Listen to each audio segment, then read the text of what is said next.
ಅಷ್ಟದಿಗ್ಗಜವೇ ನೀನು ಆದಿಶೇಷನೆ ನೀನು ಕಷ್ಟಭಾರವಿದೆಂದು ನಿಟ್ಟುಸಿರ ಬಿಡುವೆ ನಿಷ್ಠುರದ ನಿನ್ನ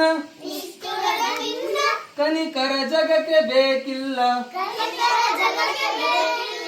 ಎಷ್ಟಾದರಷ್ಟೇ ಸರಿ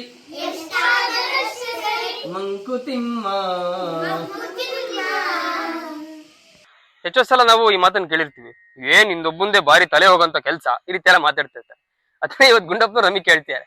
ಏನಂದ್ರೆ ನೀನೇನು ಅಷ್ಟ ದಿಗ್ಗಜನ ಅಂದ್ರೆ 8 ದಿಕ್ಕುಗಳ ಭಾರವನ್ನು ಹೊತ್ಕೊಂಡಿರೋ ಆನೆನ ನೀನು, ಅಥವಾ ಇಡೀ ಬ್ರಹ್ಮಾಂಡದ ಭಾರವನ್ನೇ ಹೊರ ಆದಿಶೇಷನ?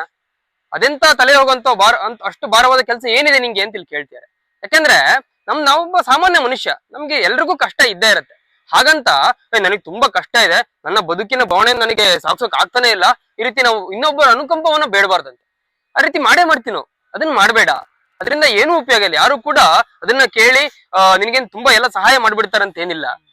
ಅದರಿಂದ ನಮ್ಗೆ ಎಷ್ಟಾಗತ್ತೋ ಅಷ್ಟು ಕೆಲಸವನ್ನ ಮಾಡ್ಬೇಕು. ಆಗ್ಲಿಲ್ಲ ಅಂತ ಹೋಗಿ ಅನುಕಂಪಕ್ಕೆ ಬೇಡೋ ಕೆಲಸವನ್ನ ಮಾಡಬಾರ್ದು ಅಂತ ಹೇಳ್ತಾರೆ. ನಮಸ್ಕಾರಗಳು.